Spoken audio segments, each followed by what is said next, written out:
Mr. President, I stand with my great colleague and a great champion of this energy renaissance, probably the greatest champion of the energy renaissance here in the Senate, Senator Mary Landrieu of Louisiana.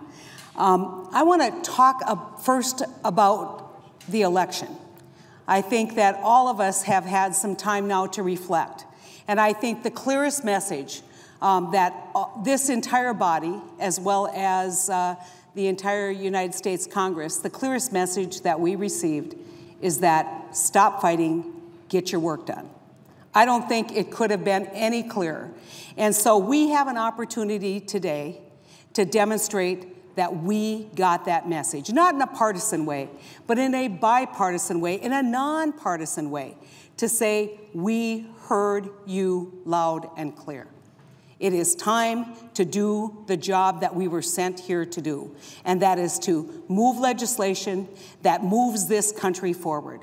Senator Landrieu has expounded on the great opportunity of this energy renaissance, not just for this country, but for the entire world.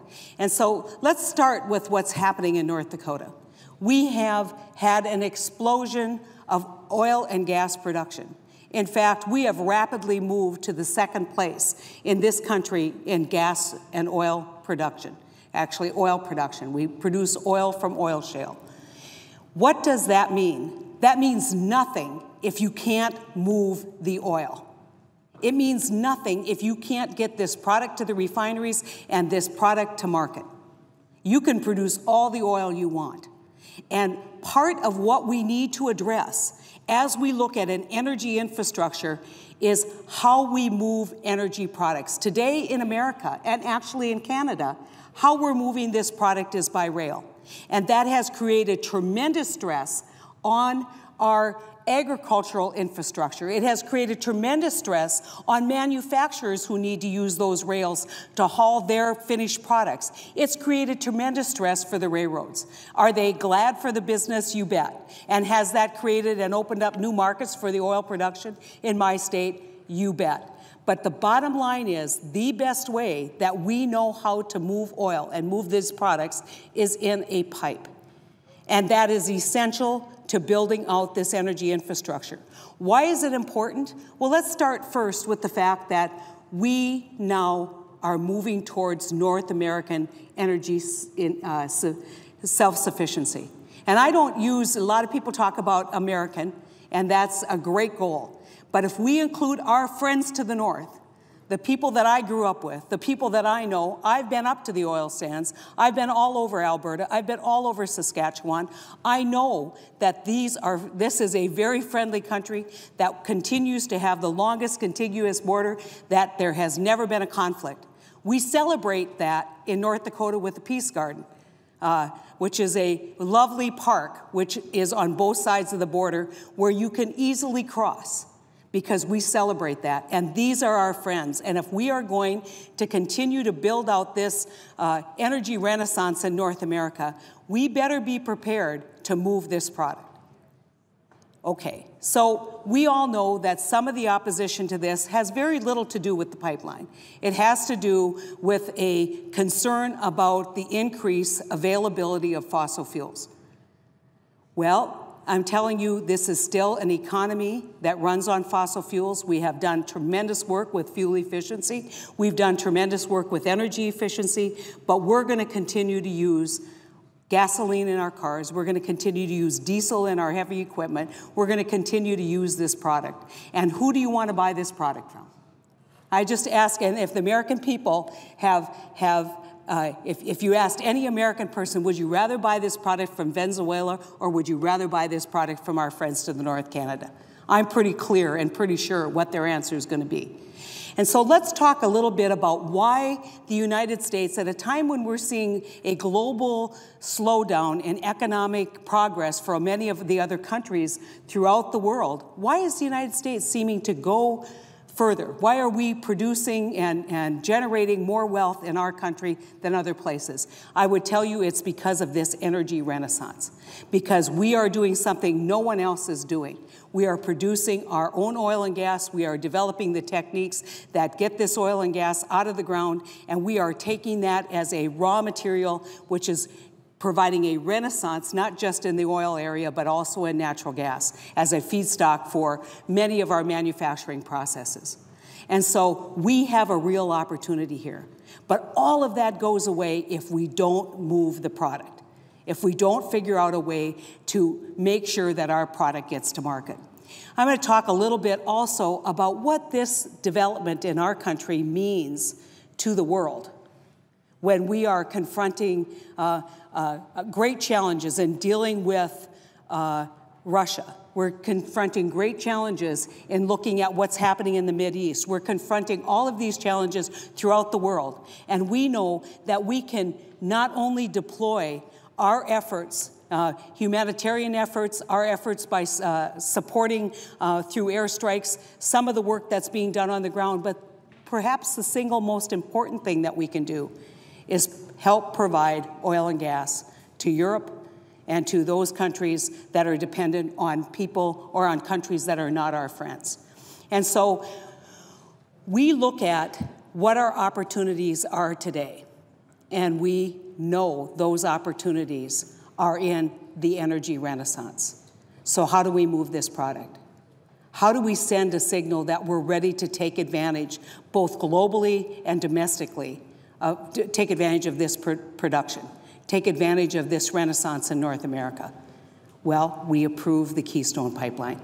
You know, a lot of people talk about what the Keystone Pipeline means to my state. It doesn't exactly go into my state, but the governor of Montana made sure when he was providing the permits that there wasn't what I call an on-ramp. There's a place where we can, in fact, access the Keystone Pipeline. We anticipate about 100,000 barrels a day of North Dakota crude will be able to be placed into the Keystone Pipeline, sent down to refineries into Louisiana. And that may sound like a lot. It's about 10%, less than 10% of our current production.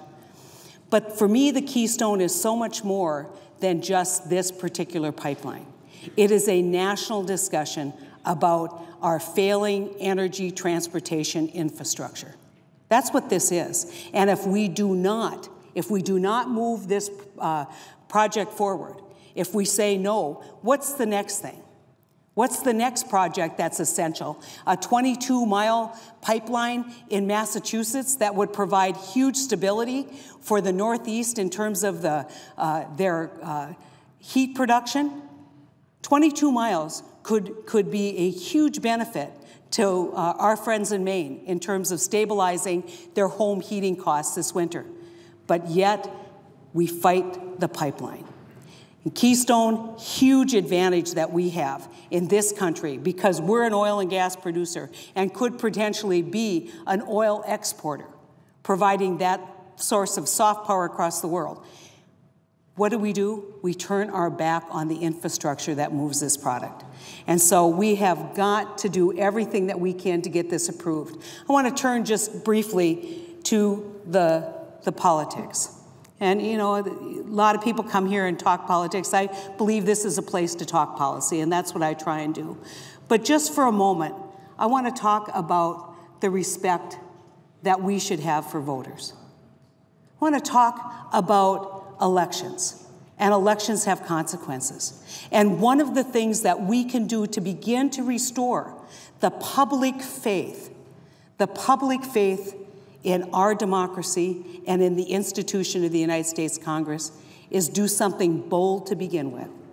Actually move legislation that the people have been waiting for a long time and actually respond to concerns.